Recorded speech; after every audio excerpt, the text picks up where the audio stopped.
Best friend, I could never. So you mean to tell me that you and your wife go 50-50 on bills? Right.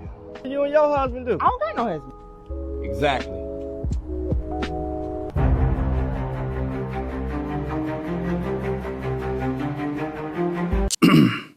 Now, we know this was a skit, but we kind of get how the interaction was about to be. It was pretty much saying that, oh, she's shocked that he's allowing his woman to pay half of the bills. That's not very manly of him to do. I found this dusty tape in the dumpster. Be sure to like and subscribe to the channel. Now, let's go ahead and get into it. I hate to break it to you, but you're not perfect just the way you are. So let's talk about some ways that I had to change for my husband, because it is in fact okay to change for someone. I absolutely love this. Nobody wants to admit it, but if you want the best relationship of your life, you have to admit that there are things that you need to change or improve in order to optimize it. And that doesn't mean that you're being controlled or that you're unworthy of love. The trap that most people fall into is that the moment that somebody points out some sort of blind spot they have, or life mirrors something back to them that they feel is unflattering, their ego translates this to, you're not enough. But that's not true. In that video, Savannah goes on to explain that she needs to learn how to become more affectionate, or she has learned to become more affectionate. She's learned how to communicate better. She became less blaming. And it doesn't mean that she wasn't worthy of love before that. It just meant that there was more work to be done, and she was mature enough to realize that, because love and personal growth are not mutually exclusive. The best relationships, or the best even dating experiences, they don't just feel good, or they're just not just fun experiences, but they reveal many times the parts of ourselves that we've ignored, maybe even avoided, or just straight up denied about ourselves. But the difference, and then maybe the question you need to ask about, is this person helping me grow or manipulating me, is that, are they controlling you, or are they lovingly calling you forward into the best version of yourself? You've got to create that gap between your ego's defensiveness, the armor it puts up, and your higher self's awareness. And I honestly think that's where transformation truly lives. So yes, you are worthy of love right now in this moment, but also yes, there's still room to grow. And the kind of partner that you want to attract, that often rises to meet exactly where you are with your level of growth and how far you're willing to face it. I think the same goes for business too.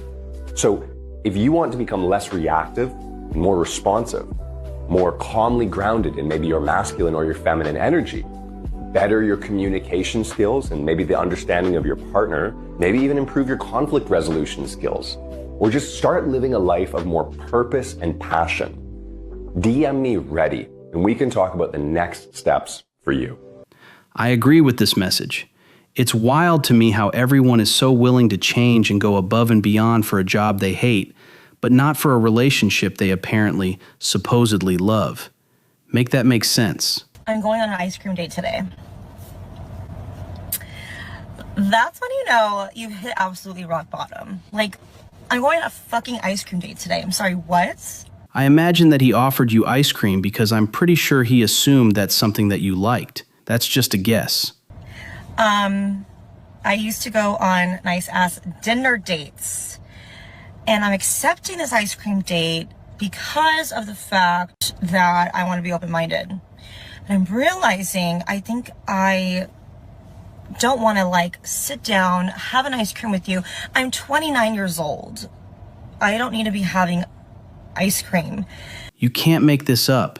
She said she shouldn't be having ice cream. I give her that. She's absolutely right about that. You don't need any more. However, she still took on the ice cream date.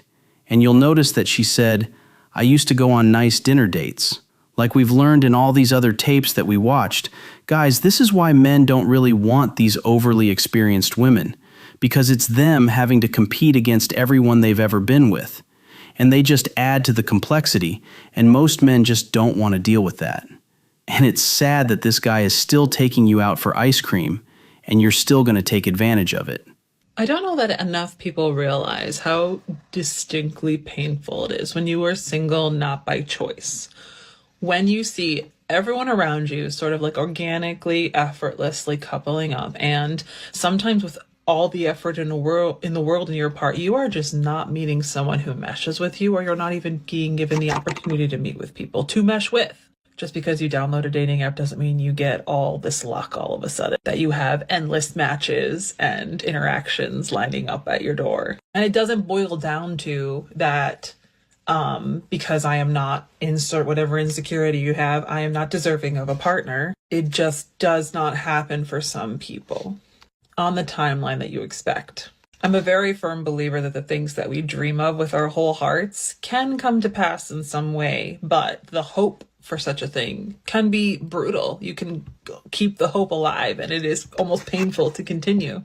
Can you live a fulfilling life as a single person? Absolutely, that's not the question. It's validating the pain of those people who are single but long for companionship, long to have a family, long for that something else, that next step into a different life that doesn't just happen for some people. And it is uniquely, excruciatingly painful and not easily solvable. So while I eternally burn with this hope for everyone to be fulfilled in the way that they dream of, I also just want to acknowledge how isolating, how painful, and how in some ways universal being single not by choice can be. Because at the end of the day, it is wild to think that something that is such a core, universal part of the human experience can be so unfathomable, impossible for so many people, and not without a lack of effort on their parts. That's what makes it so hard. It's funny because it's true. So I just got played by the third guy in a row. The first one was 41 years old. The second one was 30. And this last one was 32. It's like, I'm gonna go for the older guys. They're not as big of assholes. Well, I'm 0 for 3 on that theory, so. Before you scroll, I just want to let you know, have no standards in the club. Look at my lace. I literally just gripped this by both hands and pulled it down on my forehead and just asked me for my number. Go out, girl. I don't give a fuck. Go out. It don't matter if your hair not done. It don't matter if you got the fit. If you got on shit, it don't matter. They look at me right now. Look at my lace. And it's synthetic. Now, I can't see the rest, but quite honestly, the message is, you don't really need to go too crazy, ladies. You just look somewhat presentable, and that's honestly good enough. It's really about being approachable. It's really all it is, especially if you're trying to look for someone. Yep, this video is about to go right back into the dumpster where I found it. But I did find another tape, but before we check that one out, be sure to hit the subscribe button and of course like the channel. And while you're down there, leave a comment. I want to hear what you guys got to say. But if you're ready to watch the other tape, I got it right for you right here.